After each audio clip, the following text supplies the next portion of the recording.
Imagine this scenario, and I'm sure you know the feeling.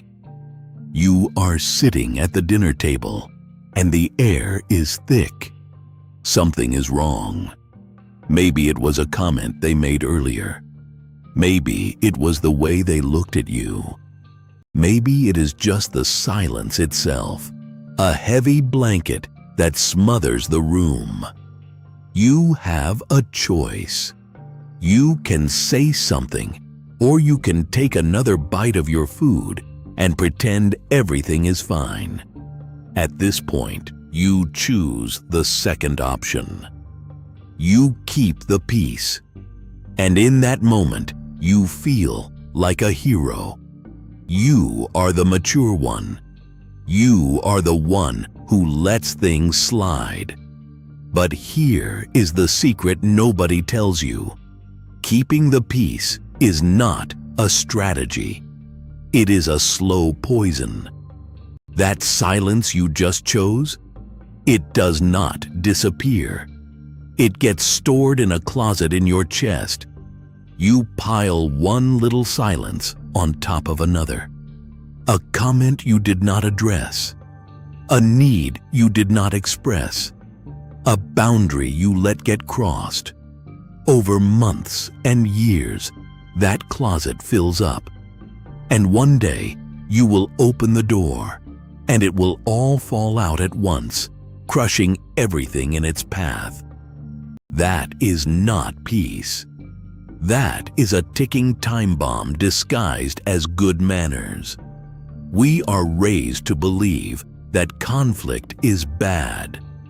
We are taught that a good relationship is one without arguments, without raised voices, without awkward conversations. We measure the health of our bond by how many times we smile and nod. But a relationship without friction is not a healthy relationship. It is a museum. It is a display of two people who have decided that being comfortable is more important than being real. That is not love. That is a co-signed lease on a life of quiet desperation. The problem with polite resentment is that it is polite. It never screams. It never bangs on the table. It just whispers. You tell yourself it is not a big deal. You tell yourself you are being chill. You tell yourself that picking your battles is wisdom. And some of that is true. You do not need to fight about the dishes every single night. But here is the question you need to ask yourself. Are you keeping the peace, or are you keeping yourself small? There is a difference between being easygoing and being a doormat. An easygoing person knows what they want, but does not need to fight for every inch. A doormat has forgotten what they want entirely. They have traded their voice for a quiet life. They have traded their truth for a false sense of safety. And the tragedy is that it does not work. The resentment does not go away just because you smile. It grows. It festers. It comes out sideways. You snap at them about the milk when you are really angry about the way they dismissed your feelings last week. You pick a fight about the toothpaste cap when what you really want to say is, I feel like you do not see me. This is where radical honesty comes in. It is not about being cruel. It is not about blurting out every ugly thought that enters your head. It is about choosing surgical honesty over the comfort of a fragile peace. It is about saying the hard thing now, so you do not have to say the devastating thing later. It is about replacing superficial harmony with raw, uncomfortable truths that actually bridge the emotional gap. Let me give you an example. Your partner does something that hurts you. Maybe they forgot to call you when they said they would. Your first instinct is to say nothing. You give them the silent treatment for an hour, or you make a passive-aggressive comment about how nice it must be to be so busy. That is the peacekeeper approach. It feels safe because you are not starting a fight. But what are you actually communicating? Nothing. You are leaving them to guess what is wrong. And they will guess wrong. They will assume you are mad about something else, or they will assume you are just in a bad mood, or they will assume you do not care. The distance grows, not because of the original offense, but because of the silence that follows it. Now imagine the radical honesty approach. You take a breath, you look them in the eye, and you say, "I am feeling hurt right now.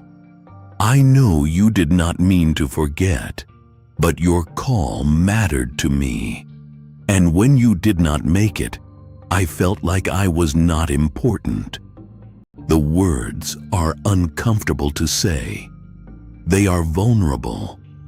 They make you feel exposed. But they do something magical. They tell the truth. They give your partner a map to your heart. They say, "Here is what happened, and here is how it landed." Now your partner has a choice. They can apologize. They can explain. They can hold your hand.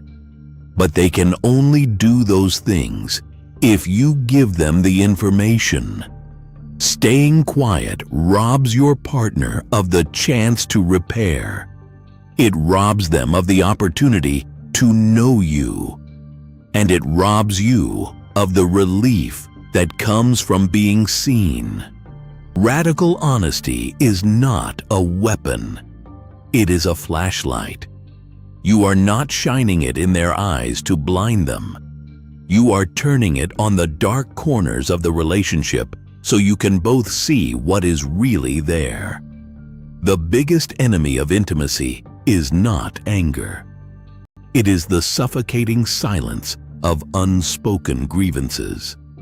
Every time you swallow a thought to avoid a fight, you are building a tiny wall between you and your partner, one brick at a time.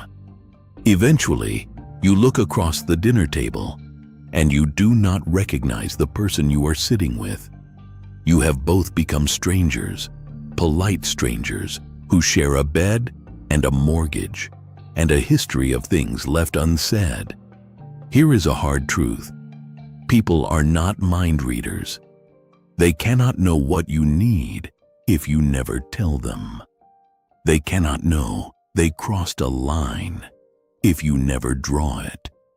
And if you wait until you are furious, the conversation will be about your anger, not about the original issue.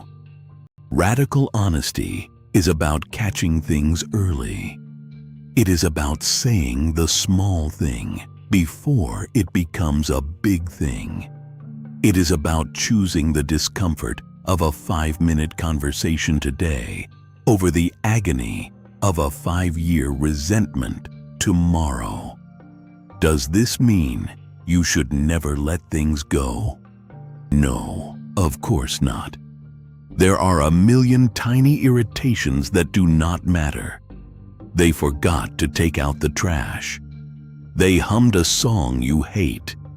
They left a towel on the floor. You do not need to have a deep conversation about every towel.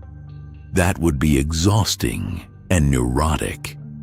But there is a difference between a small irritation and a pattern of behavior that makes you feel unseen, unheard, or unloved.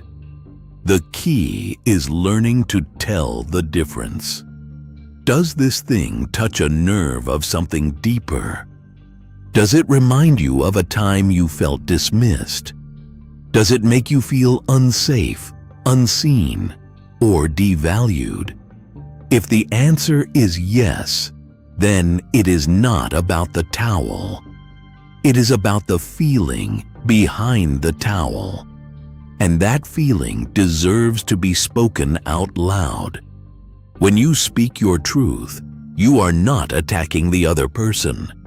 You are sharing your experience. You are saying, "When X happened, I felt Y." That is not an accusation. It is a report. It is the most vulnerable thing you can offer someone. It is handing them your heart and saying, "Please be careful with this." And here is the beautiful paradox. Radical honesty creates more safety, not less. When you both know that the unspoken is being spoken, you can relax. You do not have to guess. You do not have to walk on eggshells. You can trust that if something is wrong, it will come up. You can trust that your partner will not just disappear into a sea of silent resentment.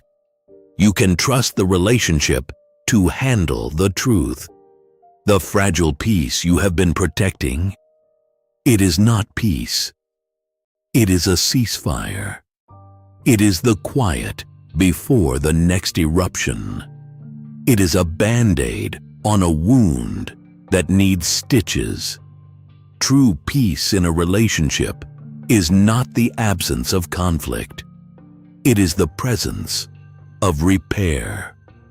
It is knowing that when you fight, you will come back together. It is knowing that you can say the hard thing and still be loved. So call it in. Call it out. Use your voice. Tell them you are scared. Tell them you are mad. Tell them you need more. Tell them you are sorry. Tell them you love them, but you feel lonely. Let the words be messy and awkward and raw. Let them be imperfect.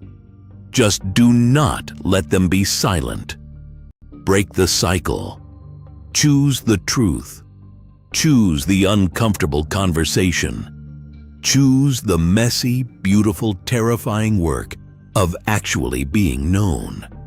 Because a relationship built on radical honesty, even when it wobbles, is stronger than a relationship built on a perfect, silent, fragile peace. Stop apologizing for having feelings. Stop apologizing for wanting to be seen. Start speaking your truth. That is the only way to actually bridge the gap. And if this hit close to home, grab the free relationship checklist from our website at happytogether.info. It walks you through the exact conversations worth having before they become the ones you wish you had. Subscribe to our channel so you never miss a video like this. Thank you for watching.